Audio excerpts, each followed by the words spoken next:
Hoje é dia 30 de agosto de 2023, quarta-feira.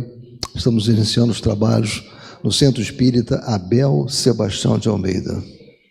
Como sempre o fazemos, rogando a Deus, nosso Pai de infinito amor e misericórdia, a Jesus, nosso querido e amoroso Mestre, amigo incondicional de nossas almas, sublime peregrino do amor, a Maria de Nazaré, nossa Mãe Santíssima, que nos envolvam no manto de paz, no manto de amor, que nossa psicosfera esteja preparada para os trabalhos que se desenvolverão na noite desta quarta-feira.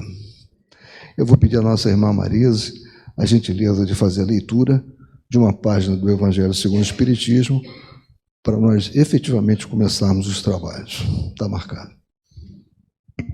Boa noite. A verdadeira propriedade. O homem só possui em plena propriedade aquilo que lhe é dado levar deste mundo.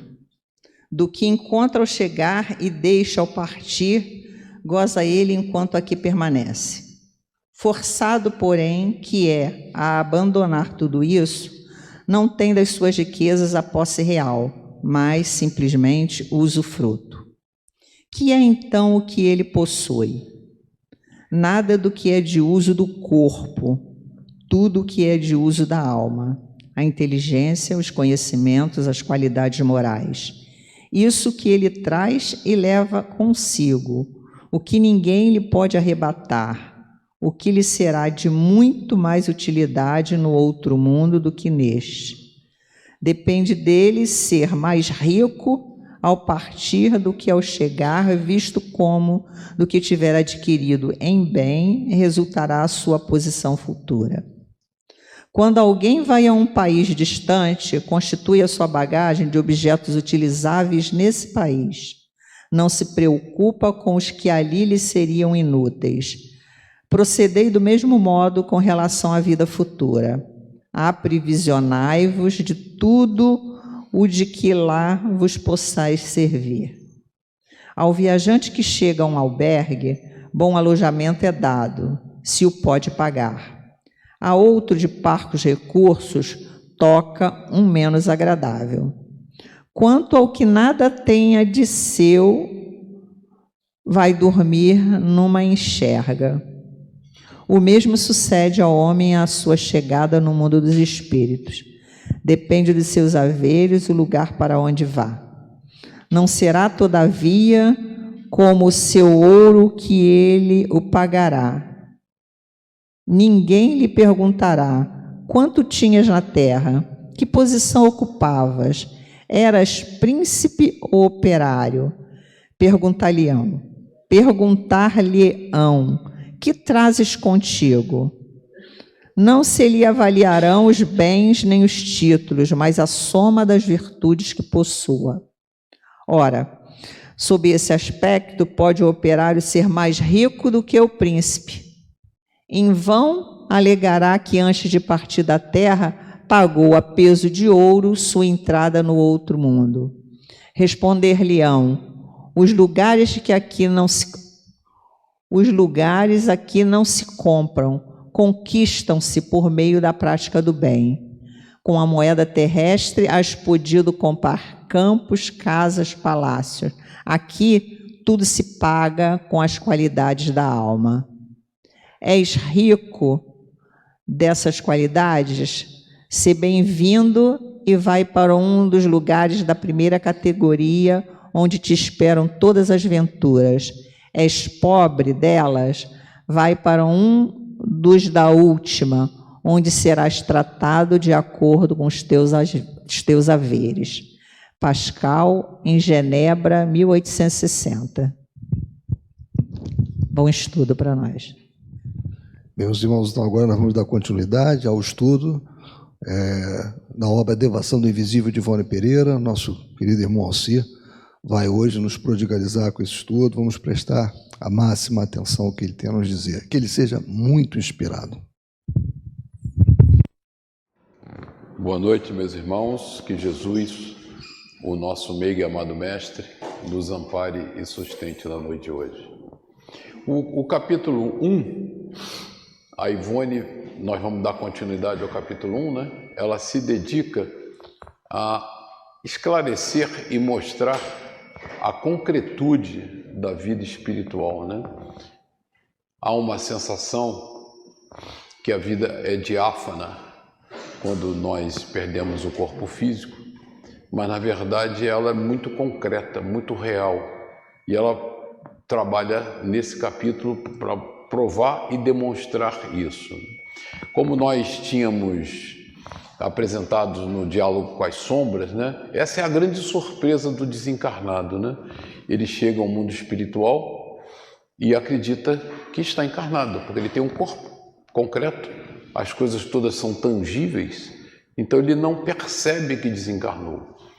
E muitos espíritos, quando percebem, em função da dilatação de oportunidades de não ter mais um corpo físico, eles ficam muito confortáveis. Ele falou, opa, agora eu estou bem.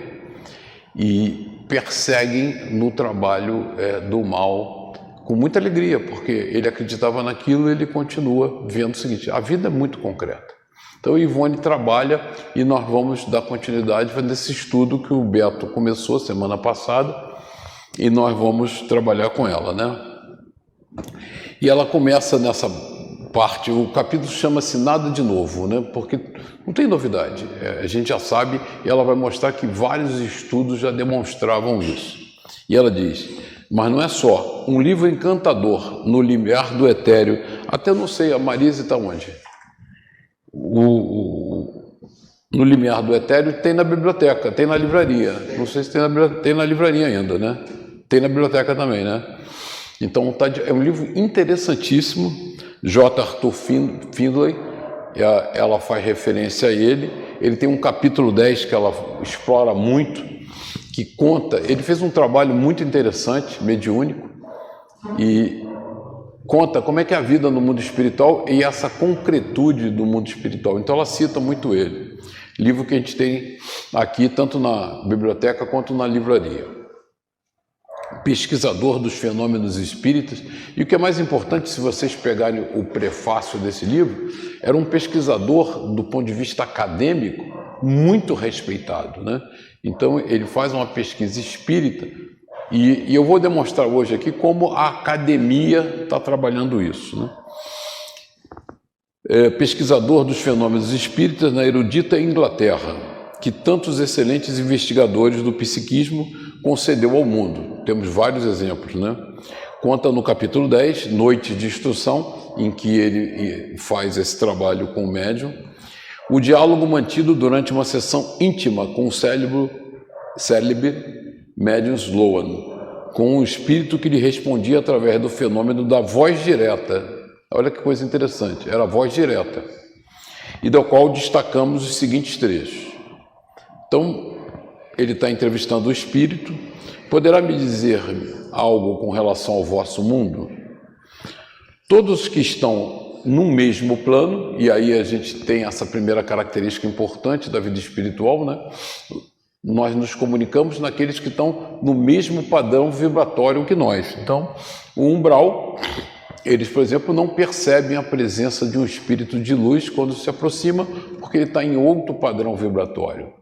Quando nós estamos num padrão vibratório X, nós não acessamos camadas. Então você tem diversos mundos concretos, né? Diversas colônias espirituais, diversos ambientes concretos que estão situados em camadas diferentes. E o que define essas camadas, que são infinitas, são padrões vibratórios.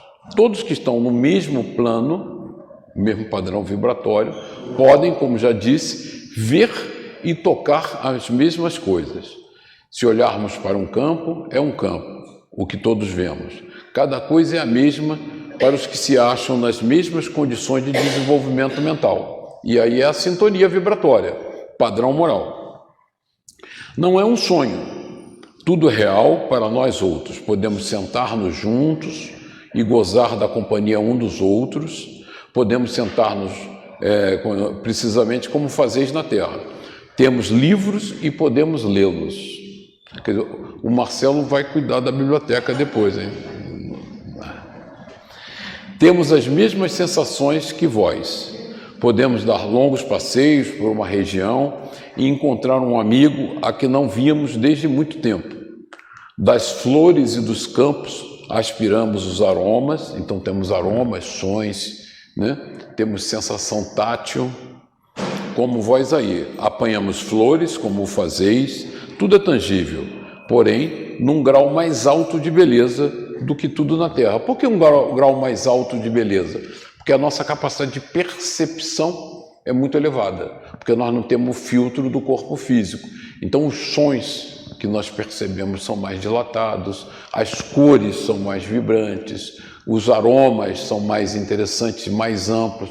Então, tudo é muito interessante na vida. E como ele falou, as pessoas sentam, conversam, estudam, leem. Não sei se vocês lembram, até nós comentamos naquele estudo do diálogo com as sombras, no André Luiz está assim, impressionado com o funcionamento do nosso lar, com a logística, e ele pergunta a Clarencio a respeito da logística para alimentação e tal. Ele fala, isso aí mudou muito, porque o governador acabou com uma bagunça, ele não usa esse termo, né, claro, esse é eu usando. As pessoas chegavam lá, queriam altos almoços, bebidas excitantes e tal. Então o mundo lá do outro lado, dependendo do seu padrão vibratório, é exatamente igual aqui. Assemelha-se à vossa vegetação, de certo modo, mas é muito mais linda. Muito mais linda por uma série de fatores, né? E aí nós vamos aprofundar hoje aqui. Mais linda, porque a nossa percepção é muito mais dilatada, porque não temos um corpo físico. É muito mais linda, porque a estruturação daquela planta, daquele objeto, é feita a partir de manipulação fluídica, então é uma tessitura mais sutil que a tessitura da coisa atômica no mundo físico. Como são as vossas casas? São as quais as queremos. As vossas aí são primeiro concebidas em mente, depois do que se junta a matéria física para construí-las de acordo com o que imaginaste. Aqui temos o poder de moldar a substância etérea conforme pensamos. Assim também as nossas casas são produto das nossas mentes. Quer dizer, nós plasmamos a partir do fluido cósmico universal modificado as plantas, as flores, as casas. Pensamos e construímos. É uma questão de vibração do pensamento. Ideoplásticos, né? E tem o Dionísio fez uma observação aqui, são pensamentos ideoplásticos, que nós fazemos isso o tempo todo, né? Formas, pensamentos são formas ideoplásticas, e tem um fator importante, né? Que a gente nem percebe. Quando espíritos concebemos a casa que nós vamos morar, você não tem que ficar mentalizando a casa o tempo todo, né? Funciona exatamente como o sistema nosso autômato, né?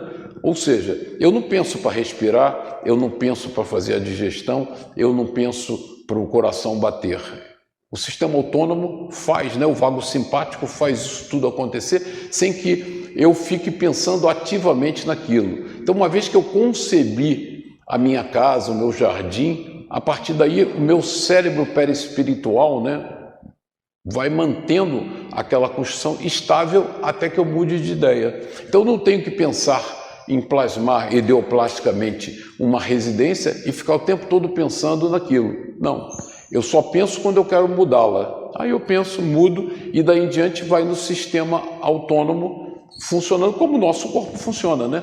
Nós não pensamos para fazer digestão, nós não pensamos para respirar, nós não pensamos para o coração bater, nós não pensamos para nada. Isso está no sistema, o cérebro está comandando, mas não é ativo, não é explícito, né?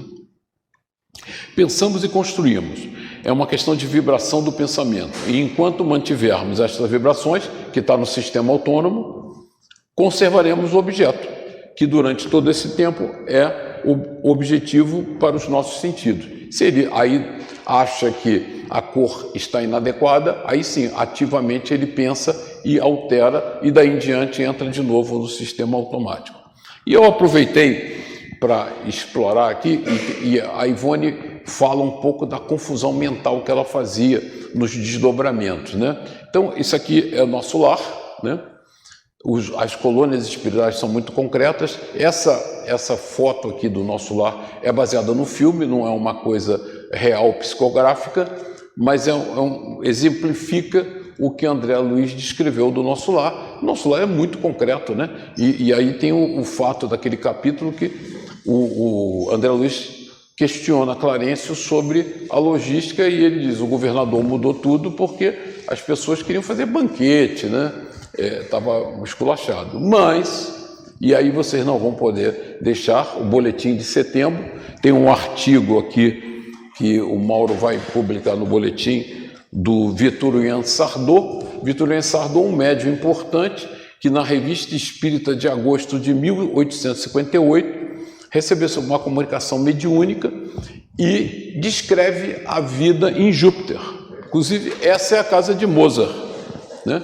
Mozart concebeu a casa dele assim, e o médium Sardô desenha a pena a casa. Então esse é um caso real, é uma comunicação mediúnica, vai estar. E o que é legal nesse boletim de setembro? Tem todo o texto do Sardô no boletim de setembro, e essa era a confusão, não confundirmos uma colônia espiritual com o nosso lar com a casa de Júpiter.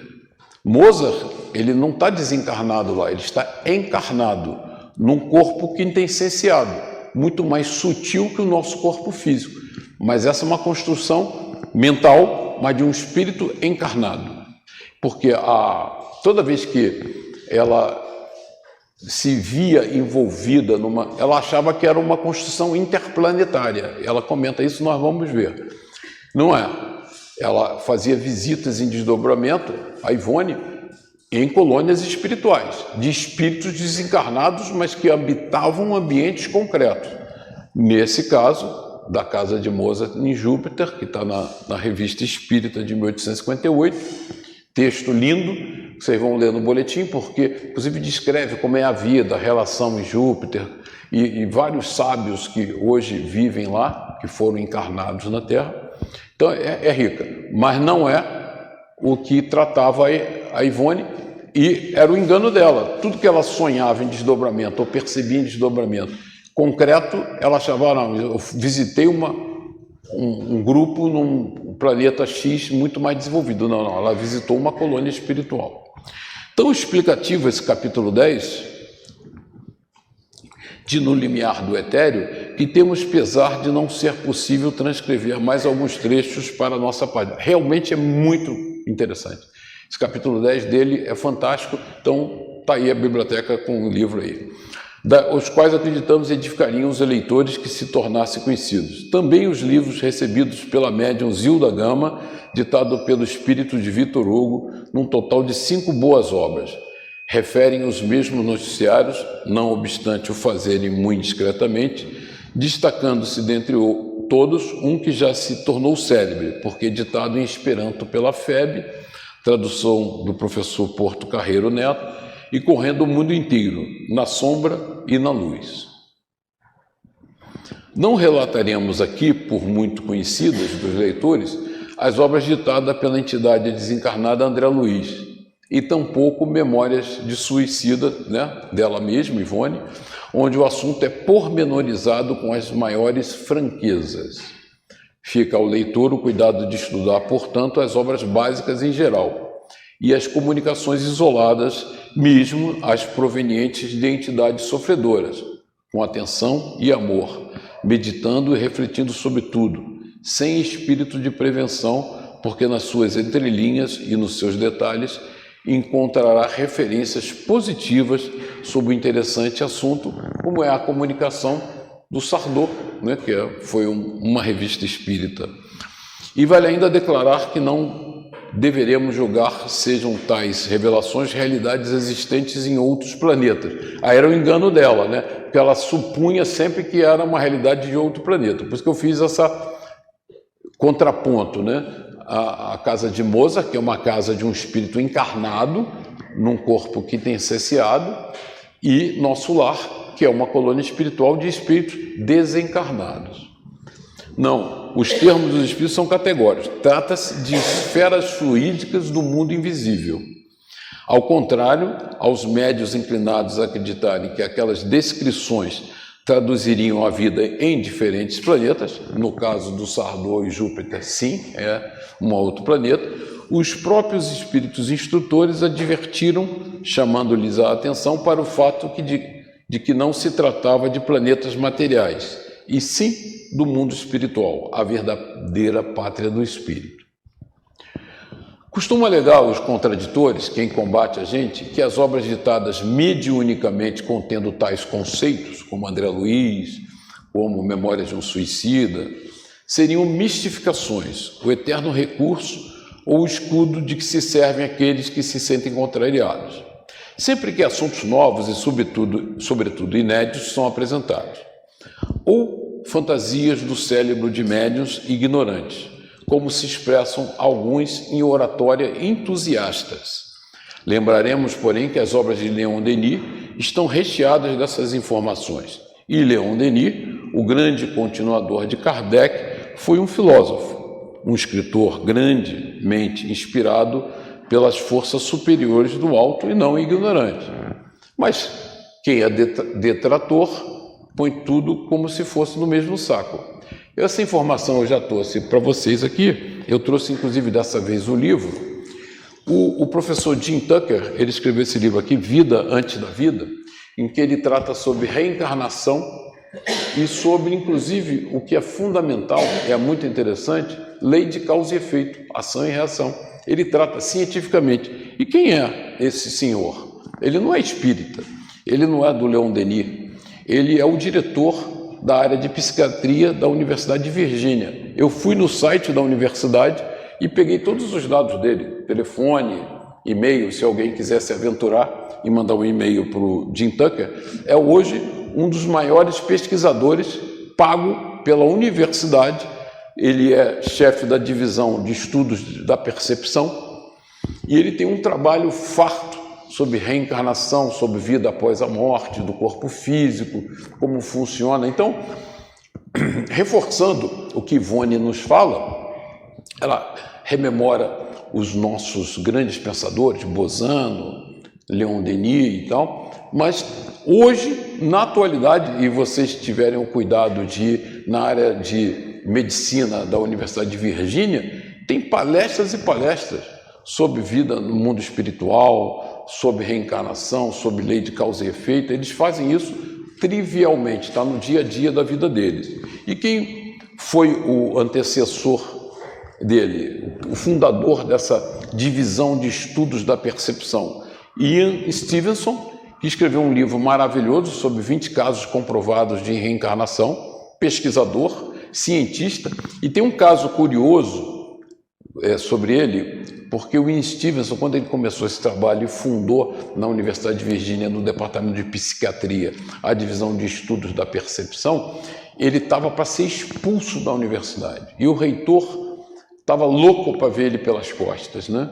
E o Ian Stevenson estava muito triste, porque ele precisava de muito dinheiro para continuar a pesquisa dele e não tinha verba. E a universidade, pelo contrário, restringia a verba. Então, eu peguei aqui o empresário Chester Carlson. Ele foi o criador da xerografia, ele foi o inventor da xerografia, começou a Xerox, né, uma grande empresa, em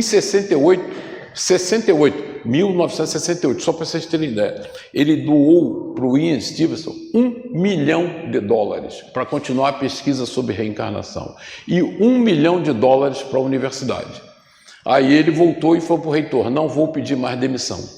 Aí o reitor falou assim, infelizmente, porque o reitor já estava todo feliz que ele ia pedir demissão e não pediu, e desde 68 a universidade faz pesquisa sobre esse assunto e vocês, eu estimulo vocês a irem na internet e pesquisar, trabalho maravilhoso, doutrinário, né? Eles não dão um cunho de ciência, filosofia e religião, eles abortam o lado religião, mas eles cuidam muito bem do lado filosófico, ético do problema e tratam a vida eterna com muita tranquilidade e transparência. Então, a gente, quando vai falar sobre isso, no mundo existem estudos transcorrendo.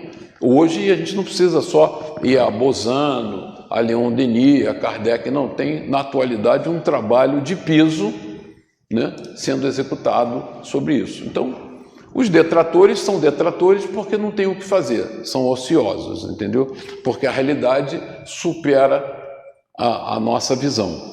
Eu até usava uma frase no trabalho com as pessoas, às vezes as pessoas têm um modelo mental e a realidade não bate com o seu modelo mental. E eu dizia assim, preste atenção, sempre quando a realidade não bater com o seu modelo mental, acredite, a realidade está certa. Então, quanto à realidade, não há fatos, né? Os detratores podem gastar a energia que quiser, os fatos estão aí, através da mediunidade ou através da pesquisa séria, sendo demonstrados. Que Ernesto Bozano afirmou cientificamente a mesma coisa, após suas admiráveis análises. E Bozano era um sábio dos mais ilustres psiquistas do século XX. Bozano deixou um trabalho de peso, né? Que o reverendo Vale Owen, obtendo do espírito de sua veneranda mãe as mesmas revelações, não poderia ser um médium ignorante, cujo cérebro criasse extravagâncias, porque como pastor protestante inglês, teria curso brilhante de algum seminário e não seria espírito. O mesmo aconteceu com as irmãs Fox, né? O pai das irmãs Fox era um luterano, seguidor da religião, e elas se defrontaram com toda aquela fenomenologia da tipografia, né, as pancadas, e revelou-se um fenômeno importantíssimo, né, naquele século XIX.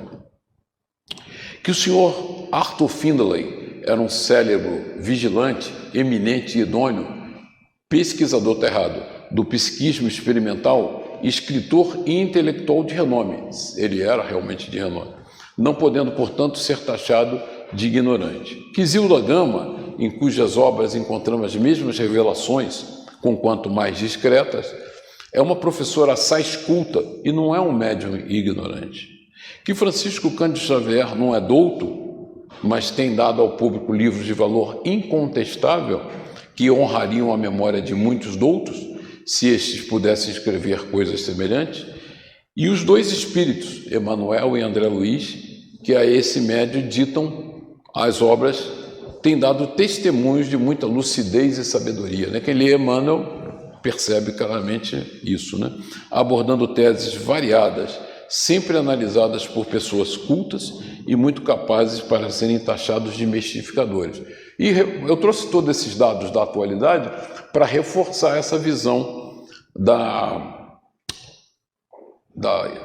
Ivone, né? E aí eu peguei aqui, botei até o endereço da web lá, depois eu passo para vocês. A FEB tem um depositório de pesquisa científica e trabalhos acadêmicos sobre vida espiritual, né? E desde a sua codificação por Allan Kardec, no século XIX, o Espiritismo vem sendo fonte de vasta pesquisa científica e histórica nas mais diversas áreas do conhecimento, em todo o mundo. A cada novo ciclo acadêmico, mais pesquisadores somam esforços para investigar e compreender questões como mediunidade, relação da ciência com religião, saúde, espiritualidade, entre outros. Nesse sentido, a Federação Espírita Brasileira mantém em seu site, na seção Memória e Documentação, as páginas de artigos científicos e dissertações e teses de diversos autores, a fim de organizar um repositório digital de fácil acesso aos leitores estudiosos. Como todos vocês são estudiosos, fica o convite de ir no site da FEB, que tem uma variedade imensa de documentação científica, muito séria, de pesquisadores que estão revelando. Então, reforçando, né? Estou pegando, a Ivone recorreu muito aos nossos grandes cérebros da doutrina espírita, mas está se produzindo não só nas mesas mediúnicas, mas no campo da pesquisa científica, muita informação valiosa que não deixa nenhuma dúvida sobre essa realidade. De outro modo, se um médium que ama a doutrina espírita e por ela se sacrifica, sem outro interesse senão o de servi-la, que a tudo no mundo renuncia a fim de conservar sua independência, para melhor se dedicar aos deveres que ela impõe, que a mediunidade impõe, até mesmo as mais santas aspirações do coração. E Simone está falando de si mesma também, né? Se um médium que moralmente se renova para Deus através das mais duras provações e humilhações diárias, sofrendo ataques de adversários até no seio da própria doutrina e padecendo não raro perseguições e vitupérios dentro do próprio lar, se um médium que morreu para si mesmo a fim de melhor ressurgir para Deus e tornar-se digno de se comunicar com espíritos iluminados, no intuito de bem servir ao próximo e à causa, não obtiver do seu mestre Jesus Cristo e dos bons espíritos a quem procurou honrar, senão mistificação de tal vulto, será melhor a todos os adeptos do Espiritismo fechar os códigos da doutrina e cuidar de vida nova, né? É claro, a espiritualidade superior não nos desampara quando nós abraçamos essa missão.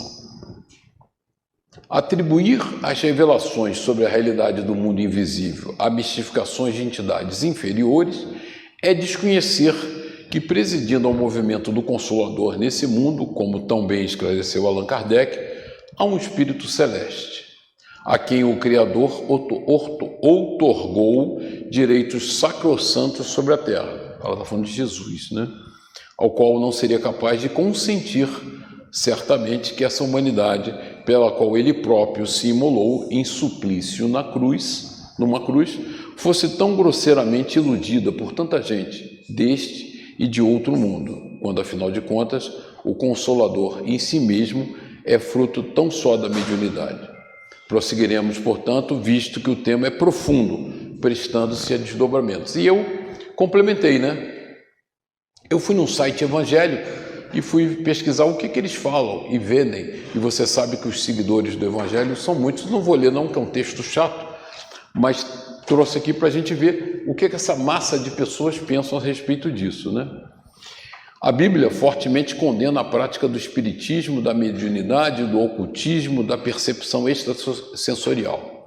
Segundo eles, está em Levítico 20, versículo 27, e Deuteronômio 18, 10, 13. Horóscopo, tarô, astrologia, cartomante, leitura de mão, comunicação com os mortos também estão incluídos nessa categoria.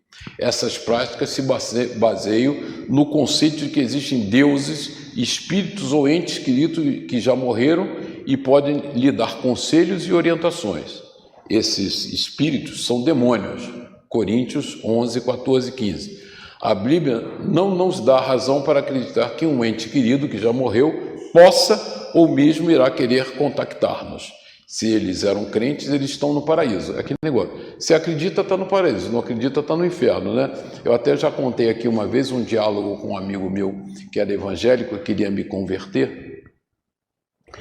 E dizia assim para mim: basta você aceitar o sacrifício de Jesus na cruz e você está salvo. Eu falei: é mesmo? Ele foi. Aí eu perguntei: e se eu fui um canalha a vida toda e meia hora antes de desencarnar eu disse que acreditava? Está salvo. Está salvo. Eu falei: mas eu fui um canalha.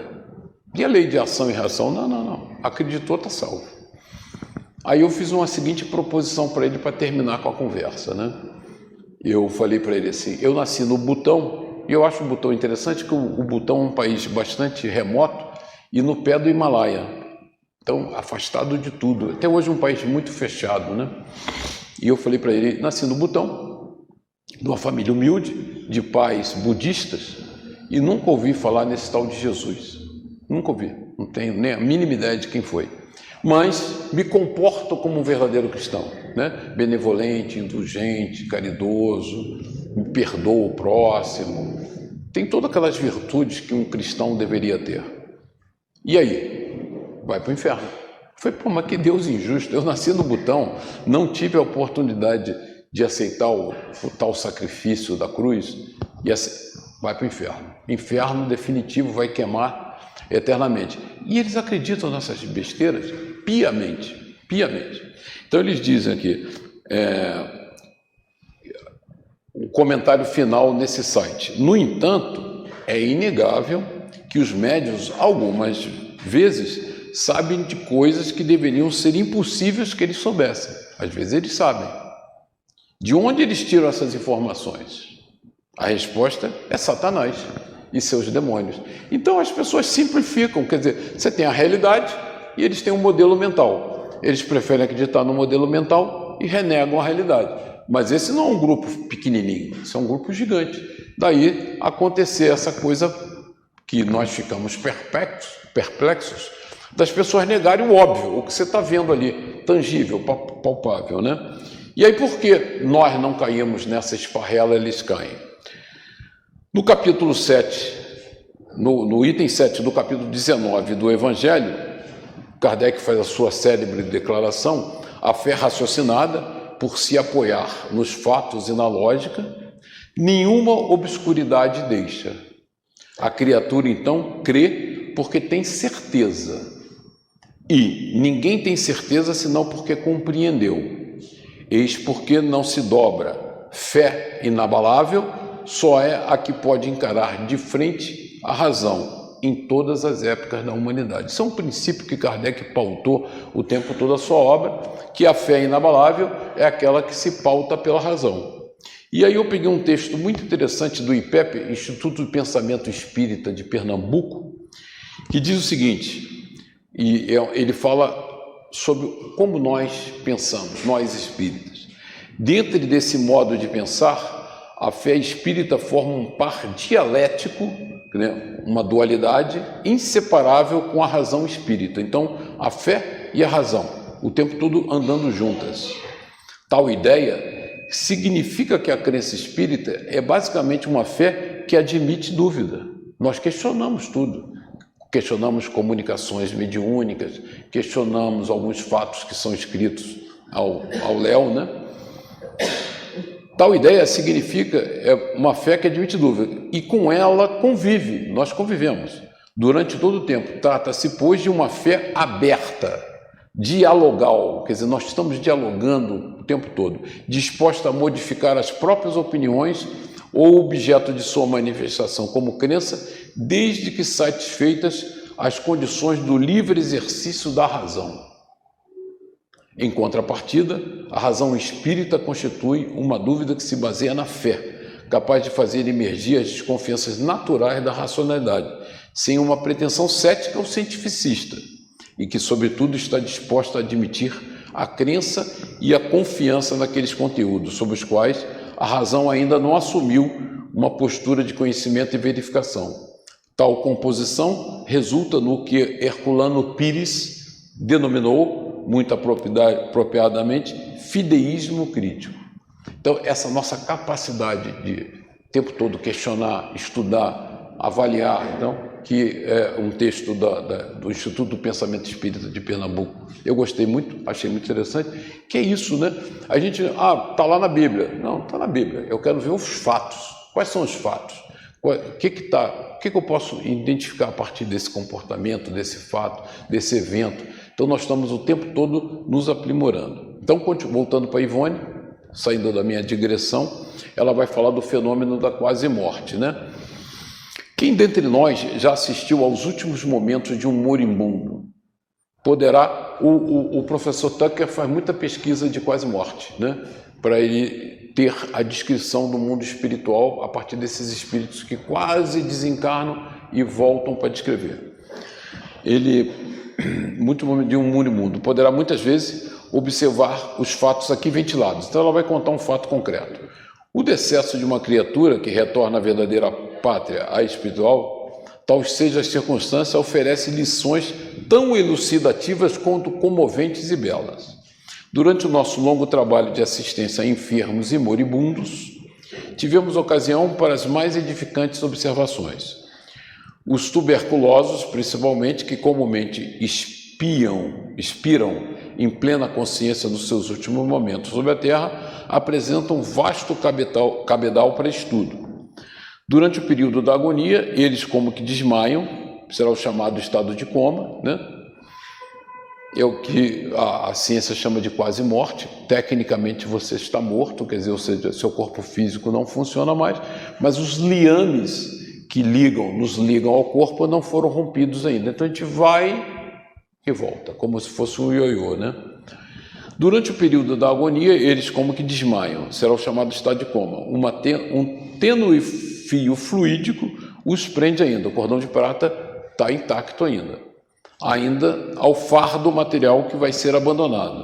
Foge-lhes a pulsação, mantenedora da vida orgânica, palidez impressionante, recobre suas feições, que descaem e se enrijecem.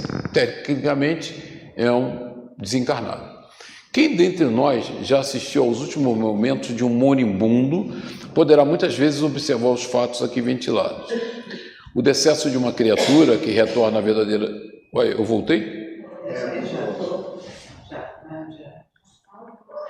Não foi. Beto, deu uma travadinha.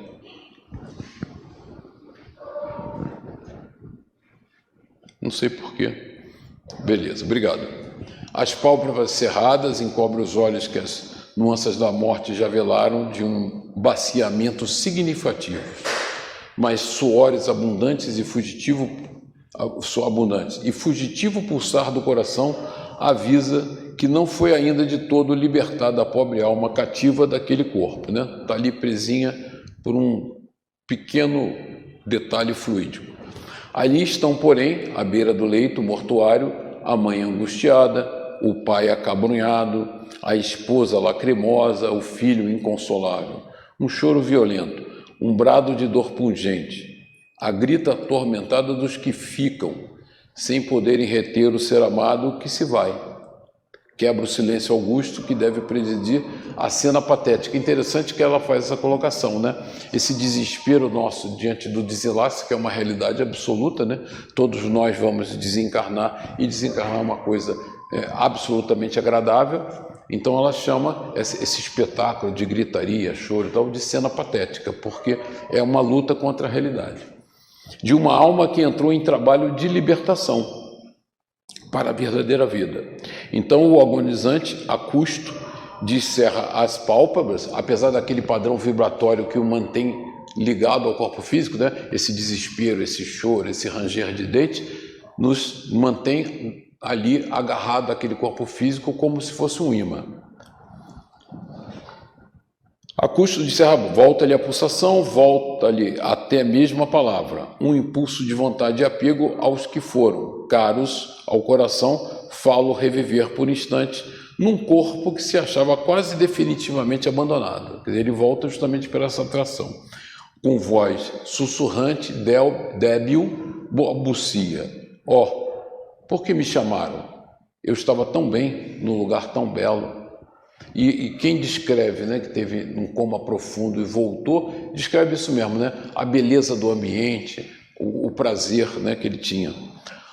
Foram as frases que pronunciou certa vez uma jovem agonizante de 18 primaveras, a cuja cabeceira nos postávamos em prece, né? Ivone estava lá orando, quando sua mãe, inconsolável, e as irmãs se debulhavam em pranto desesperado. Ouvindo-a, perguntamos-lhe baixinho, enquanto rogávamos a assistência dos seus tutelares, para que a ajudassem a desprender-se dos pesados liames carnais, quer dizer, inclusive facilitando esse processo do desligamento, né? Em que lugar te encontravas, minha filha? Como era esse local? Ela respondeu, naturalmente, como não se fora uma agonizante. Mas era um jardim delicioso e fresco, cheio de flores lindas e perfumosas, como nunca havia visto iguais. Um luar azul coloria o todo. Viste alguém? Sim. Umas sombras vaporosas me rodeavam. Quem eram? Não pude reconhecê-las. Eu dormitava. Estou com tanto sono. Estava sentada, caminhava? Não, estava deitada, assim, sobre as relvas dos canteiros.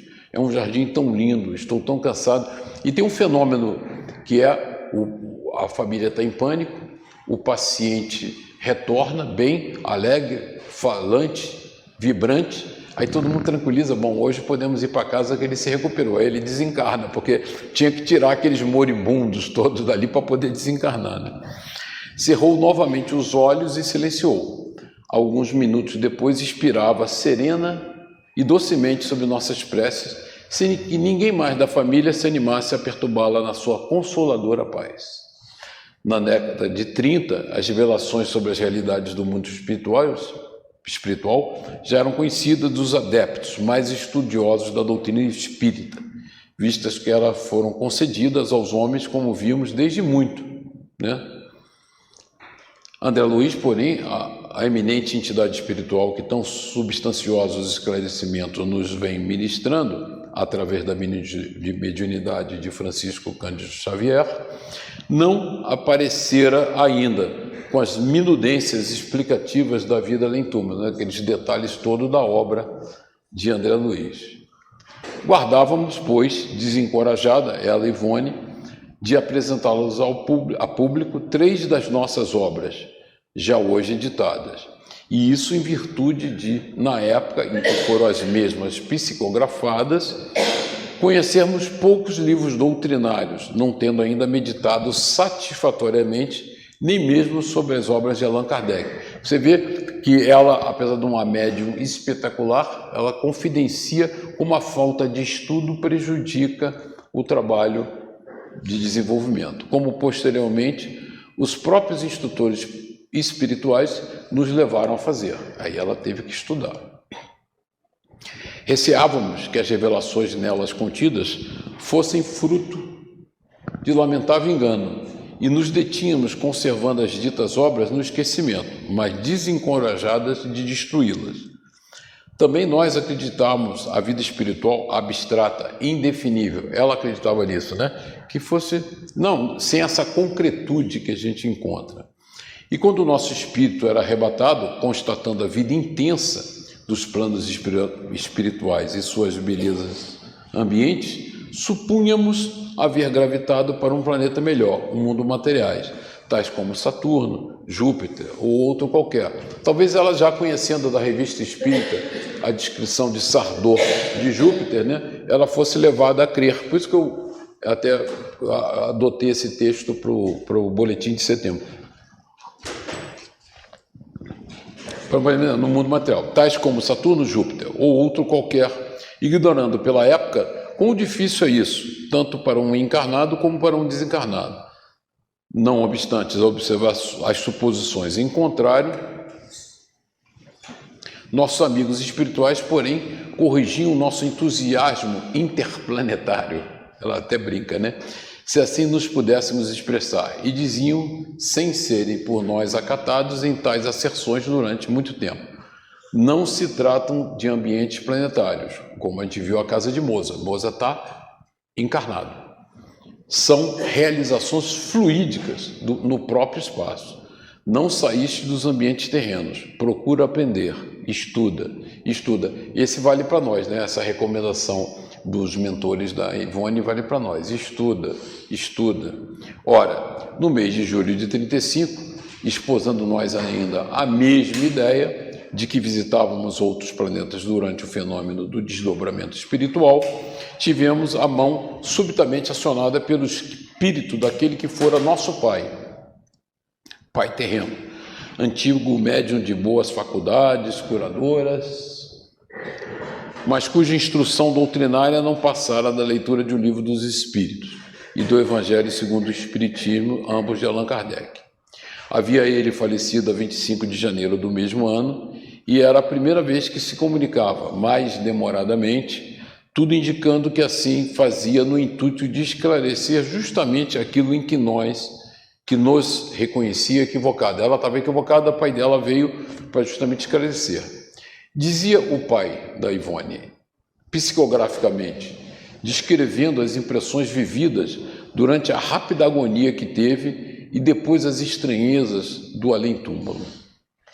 Acabei por perder mesmo os sentidos, ou adormecer, não sei ao certo, e não pude ver mais nada. Quando despertei, já não me encontrava deitado em meu leito, e o que me surpreendeu, pois não me lembrava de tê-lo abandonado. Antes, fui despertando com lentidão, eu ouvi e percebia muita coisa, mas confusamente, e não podia mexer nem abrir os olhos, e sentia frio. Parecia antes um entorpecimento que se desfizesse aos poucos. Então ele estava entorpecido e aquilo ia se desfazendo, em vez de despertar de um sono, o estado em que me encontrava. Ele achava que tinha dormido, né? Ele tinha desencarnado. Sentia-me sentado numa cadeira de balanço e compreendia que fora transportado para um local muito aprazível, fresco, ameno. O dia estava lindíssimo, com o céu muito claro, o sol faiscante e suave brisa baloiçavam os galhos de flores trepadeiras, que eu vagamente percebia junto de mim, os quais cheiravam muito agradavelmente. Então, ele começa a descrever essa vivência dele com muita concretude, né? Não tem nada diáfano, pois me encontrava numa espécie de varanda, orlada de trepadeiras floridas, em uma casa igualmente aprazível, mas desconhecida para mim. Fazia muito silêncio e eu me encontrava só. O único rumor partia do orquestrar longínquo de uns pássaros, verdadeira melodia que ressoava meus ouvidos com delicadeza e ternura. A princípio, imaginei encontrar-me em casa de minha cunhada Ernestina, onde também havia uma varanda e pássaros cantadores presos em gaiolas.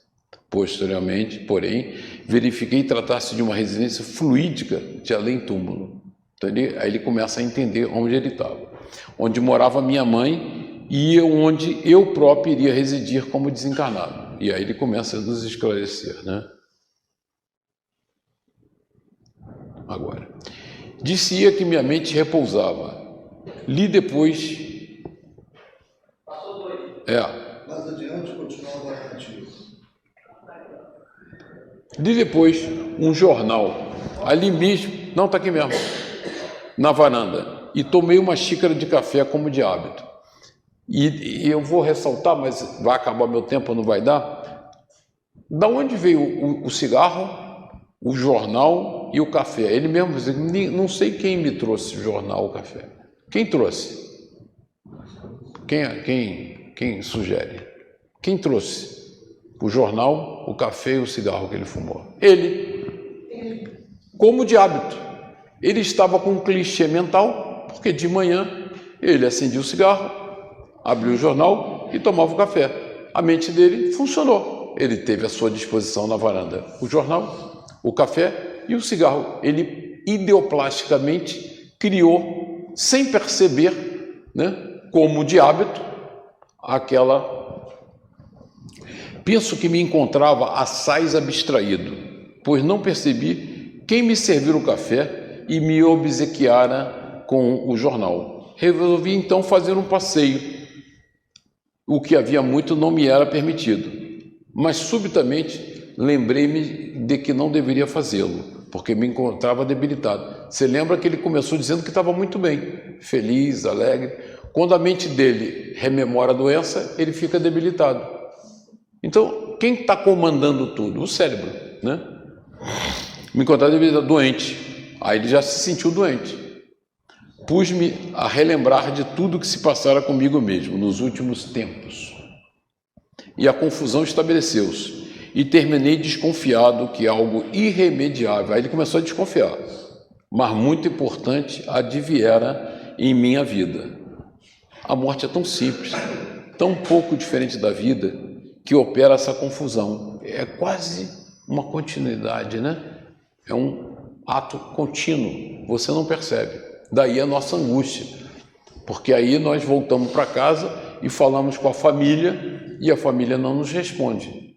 Vamos ao trabalho e ninguém nos atende. E aí começamos a entrar em crise emocional. Por que ninguém mais fala comigo? Eu estou vivo, estou aqui, estou percebendo. Em geral, se espera encontrar depois da morte coisas fantásticas, imaginárias, impossíveis e pouco lógicas, ao passo que, em verdade, o além-túmulo nada mais é que a continuação da vida que deixamos. Pelo menos assim foi para mim. O senso da responsabilidade, o exame angustioso dos deméritos, assim como o reconforto do dever que se observou, somente advém mais tarde, que é aquela análise que nós fazemos na nossa vida. Vamos terminar aqui, nosso horário, continuaremos quarta-feira que vem. Prometo novidades, vocês vão gostar, vai ser legal. Obrigado, boa noite.